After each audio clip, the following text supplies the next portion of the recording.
नमस्कार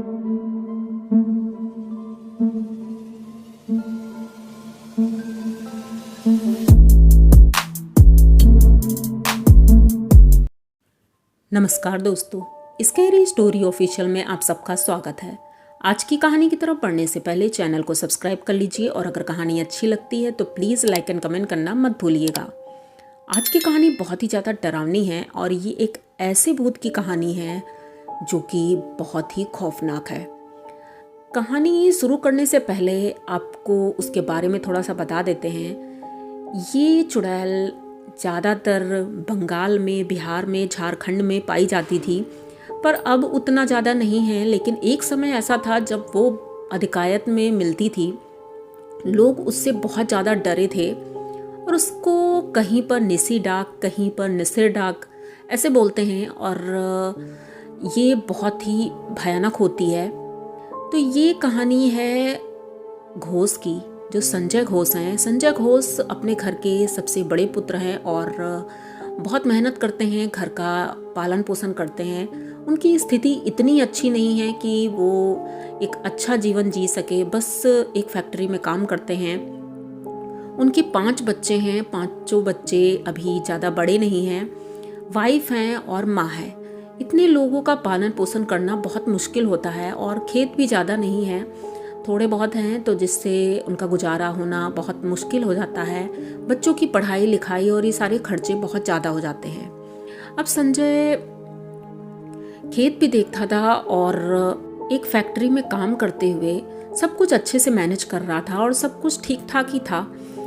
एक रात संजय अपने खेतों की तरफ जा रहा था और रात बहुत ज़्यादा हो गई थी क्योंकि खेतों में पानी लगाना था और पानी अक्सर रात में ही लगाया जाता है क्योंकि रात में पावर सप्लाई अच्छी आती है। तो लगभग 11:30 बज रहा था और संजय खेतों की तरफ बढ़ रहा था। एकदम सन्नाटा था और कोई भी नहीं दिख रहा था। हाँ, कुछ दूरी पर एक आधे किसान थे जो अपने खेतों में पानी लगा रहे थे, लेकिन वो बहुत दूर दूर थे। लेकिन संजय के खेतों की तरफ कोई भी नहीं था। संजय कुछ सोचता हुआ फावड़ा अपने कंधे पर रखे हुए चला जा रहा था। तभी अचानक से उसे एक आवाज़ आती है, संजय। तो संजय एक बार तो अवॉइड करता है, सोचता है हो सकता है ऐसे ही हो कोई। वो जब थोड़ा और आगे बढ़ता है तो दोबारा आवाज़ आती है, संजय। और इस बार जो आवाज़ आई थी वो संजय को लगा कि उसकी माँ की आवाज़ है। तो संजय पीछे पलट कर देखता है पर वहाँ कोई नहीं दिखता है। दूर एक औरत खड़ी शायद दिख रही थी, तो इसे लगा शायद ये इसकी माँ है। तो संजय उसको देखता है, वो अचानक से जंगल की तरफ चली जाती है। अब संजय उसके पीछे भागना शुरू करता है। इतना कोहरा था, ठंड का मौसम था। संजय उसके पीछे भागता रहता है और भागते भागते कब उस धुंध में खो जाता है ये किसी को पता ही नहीं चलता। अब दूसरे दिन सुबह गांव के लोग ढूंढने निकलते हैं क्योंकि संजय की फैमिली वालों ने गांव वालों को बताया कि संजय रात से घर नहीं आए हैं। गांव वालों ने बहुत ढूंढा लेकिन वो कहीं नहीं मिला। हाँ, जंगल के बाहर उसका गमछा पड़ा हुआ मिला था। तो लोगों को संदेह हुआ कि जरूर उसे निसर डाक ले गई है और अब तो वो जिंदा बचा ही नहीं होगा क्योंकि जो भी उसका शिकार होता है वो जिंदा नहीं बचता है। लोगों का यहाँ तक कि ये भी कहना है कि अगर कोई भी रात के समय आपको 2 बार पीछे से आवाज़ दे तो बिल्कुल नहीं बोलना चाहिए क्योंकि वो निसर डाक हो सकती है, क्योंकि वो बहुत खौफनाक होती है और वो जिंदा तो बिल्कुल नहीं छोड़ती है। लेकिन हाँ, अगर आपने पलट कर जवाब नहीं दिया तो फिर वो आपको छोड़ देती है और वो दूसरा शिकार ढूंढने लगती है। तो अब संजय का तो कुछ पता नहीं था, संजय मिल भी नहीं रहा था। सब लोग बहुत परेशान हुए, पुलिस को भी बताया गया लेकिन पुलिस भी उसे ढूंढ नहीं पाई थी। तो सबने समझ लिया कि अब वो जीवित नहीं है। अब संजय की वाइफ जो थी हेमा और उसकी छोटी लड़की सुषमा, ये दोनों लोग अपने नानी के गांव जा रहे थे। लगभग 6 महीने बीत चुके थे संजय को गुजरे हुए।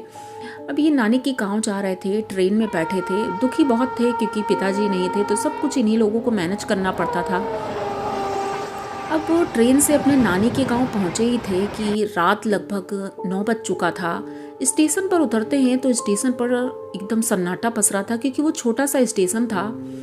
वहाँ से वो उतरते हैं तभी सुषमा बोलती है कि माँ मुझे वॉशरूम जाना है।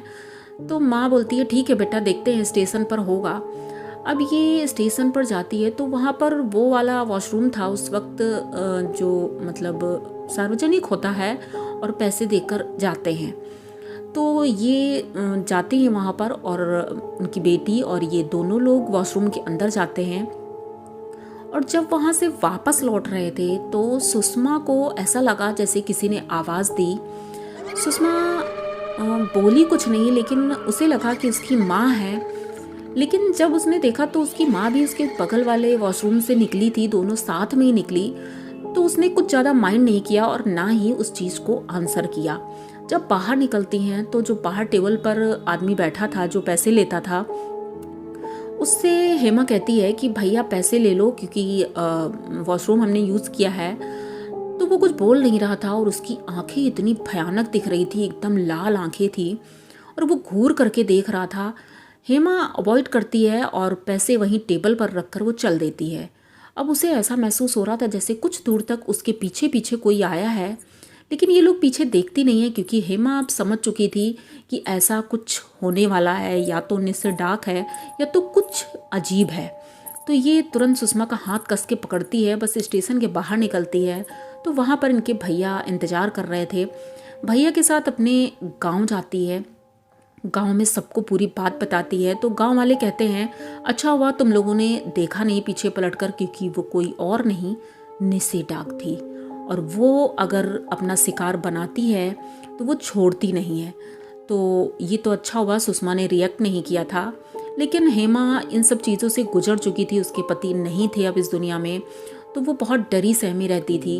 और इसी साए में वो लोग अपनी ज़िंदगी जी रहे हैं आज भी। अब तो उनके बच्चे बड़े हो गए हैं, लेकिन हेमा आज भी भूल नहीं सकती है कि उनके पति आज भी मिले नहीं है, पता नहीं उस जंगल में कहाँ गुम हो गए।